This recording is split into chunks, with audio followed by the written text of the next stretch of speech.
हम लोग भगवान के नाम का जप निरंतर क्यों नहीं कर पा रहे? बहुत ध्यान से सुनिए। मैं मना रहा हूं, इसको डांट रहा हूं, पर यह पतन की ओर ही भागता जा रहा है। हर साधक के अंदर की वृत्ति यही है। तो श्री तुकाराम जी कह रहे हैं, कंचन, कामिनी और कीर्ति, ये तीन बड़ी खाइयां हैं। इस मार्ग में बहुत लोग चलने वाले नहीं हैं, परमार्थ में बहुत लोग चलने वाले नहीं हैं। केवल वेश धारण कर लेना चलना नहीं कहते, चलना अंदर का विषय होता है। इस मार्ग में चलने वाले बहुत पथिक नहीं होते। जो इस मार्ग में चलने वाले होते हैं उनके सामने तीन खाइयां हैं जिनको पार करके परम पद में पहुंचना है। पहली खाई है धन की। दुनिया में आपको कभी पैसा कमाने को ना मिला हो, लेकिन जब भगवान की तरफ चलोगे तो आपके सामने पैसे के रास्ते आने लगेंगे। अधिक से अधिक धन एकत्रित करना। गए पहली खाई में ही गुड़मड़ा करके गिर गए। यह ऐसे महापुरुष की बात है कि वीर शिवाजी रत्नों का ढेर का ढेर तत्काल आदेश किया था, एक भी इसका प्रयोग नहीं होगा, तत्काल वापस राज खजाने में ले जाओ, मुझे बिल्कुल नहीं चाहिए। मैं विट्ठल के जिलाए जीता हूं, किसी और के जिलाए नहीं। रत्नों को स्पर्श भी नहीं किया। पैसे की खाई, रुपए की खाई, अर्थ की खाई में एक तो बहुत लोग चलते नहीं है। परमार्थ में तो गिने चुने लोग चलते हैं। अब जब मानो आप इतने लोग बैठे, कितने हैं भारत में? कितने? 134-35 ऐसे करोड़ बताया जाता है। 40 हो गए होंगे, बढ़ रहे होंगे। 140 करोड़ में कितने लोग चलते होंगे भगवान के मार्ग में? उनमें भी कह रहे, चलने वालों में भी ये तीन खाइयां हैं, कंचन, कामिनी, कीर्ति। इन खाइयों को ही पार करना बहुत कठिन होता है। जो इस अर्थ की खाई में फंस गए, अर्थ की खाई में, ये बैंक बैलेंस बैकुंठ ले जाएगा तुम्हें, यही जहां शरीर छूटा जो कहते वैसे ही पड़ा रहेगा। पर वृत्ति कितने हुए? बोले 90। अब कितने हुए? बोले 100। अब कितने हुए? 110। उसके चिंतन का सुख होता है, उसी में फंसा रहता है। इन प्रकार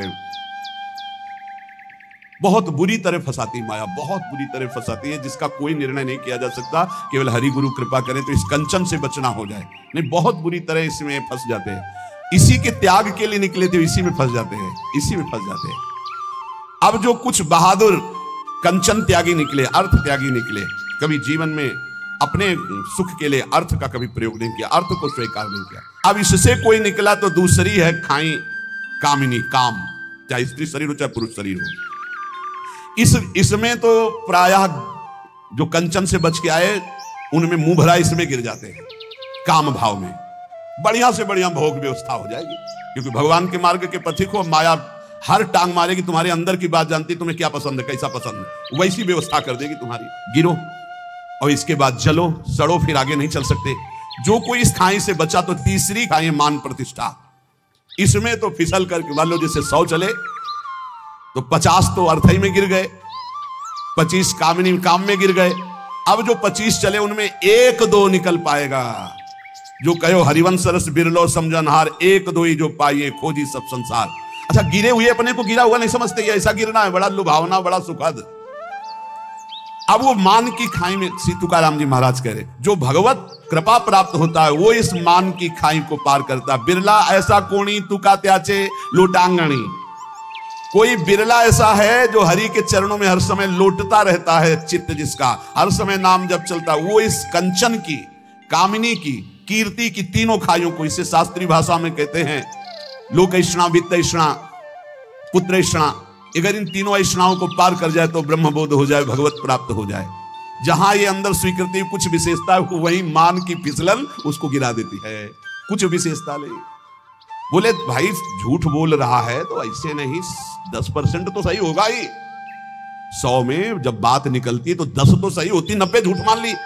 लेकिन आपको सच्ची बताऊं, 100 का 100% झूठा हो तो 1% भी सत्य नहीं है, कैसे जानोगे? कैसे जान सकते हो? ये रुपए की आसक्ति, भोग की आसक्ति और मान प्रतिष्ठा 100 का 100% झूठा है। उतना पता चलेगा जब यहां से तुम्हारा ट्रांसफर होगा, तब समझ में आएगा ये बैंक बैलेंस तो मेरे काम ही नहीं आया। जोड़ जोड़ के मर गए, हमारे काम नहीं आया।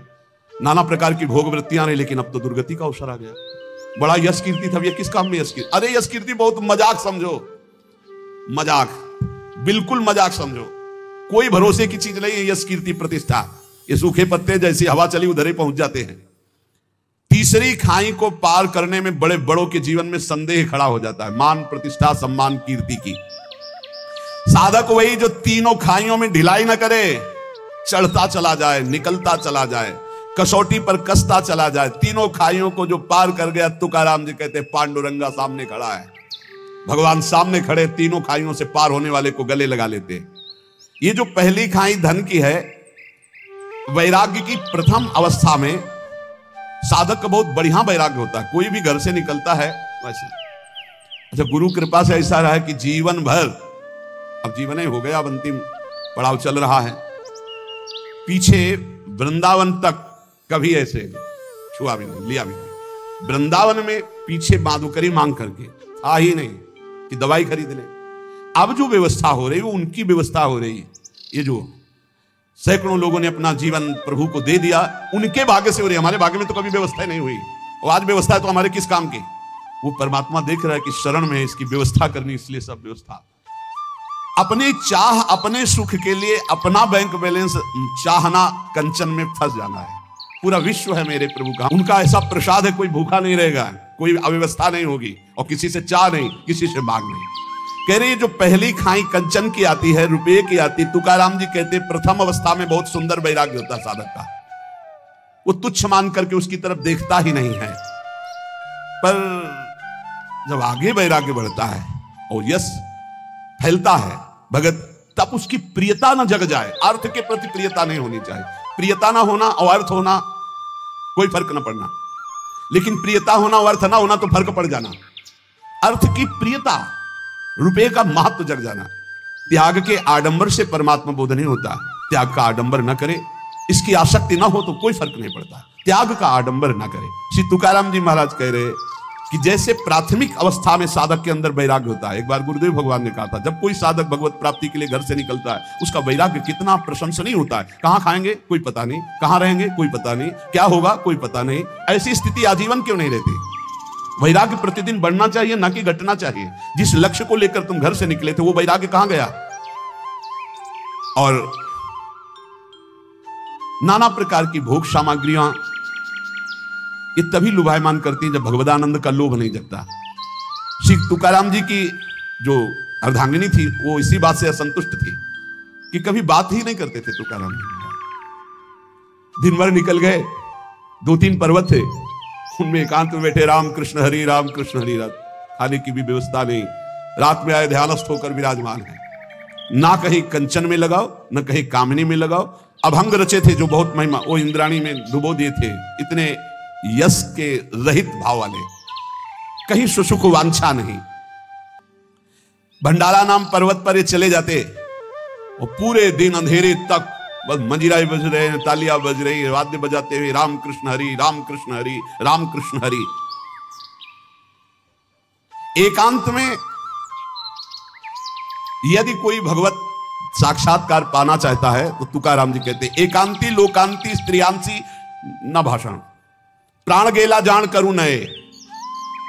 साधक को इतनी दृढ़ता कर लेनी चाहिए कि एकांत में कभी विपरीत शरीर के पास बहुत देर तक ना रहे, नहीं तो गिर जाएगा, पक्का गिर जाएगा, चाहे जितना संयमी साधक हो। कह रहे प्राण गेला जान करूं नए, प्राण त्याग सकता हूं, लेकिन एकांत में कभी माई बहन के साथ नहीं बैठ सकता। तुकाराम जी कह रहे साधक में इतनी दृढ़ता होनी चाहिए कि उसका वैराग्य इतना दृढ़ होना चाहिए कि चाहे प्राण निकल जाए पर मैं कभी ऐसा गलत, ऐसा दृढ़ निश्चय हूं।